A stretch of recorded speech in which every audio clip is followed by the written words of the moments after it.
শুধু তোমারই জন্য সিরিয়ালের আজকের পর্বে দেখা যাবে রাহির সামনে এক রহস্যময় ব্যক্তি এসে জানায় যে সে কলেজ ফান্ডে কিছু অর্থ অনুদান দিতে চায়।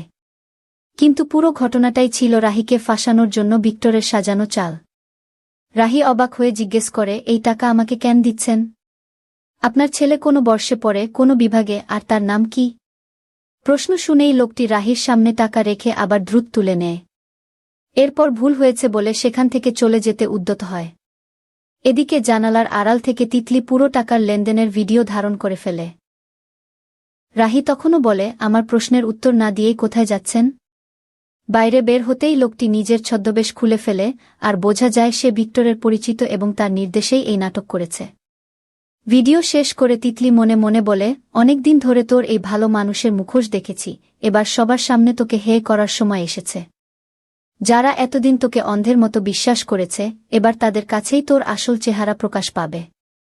পুরো এপিসোড দেখতে এখনই একটি লাইক দিন এবং সাবস্ক্রাইব করুন।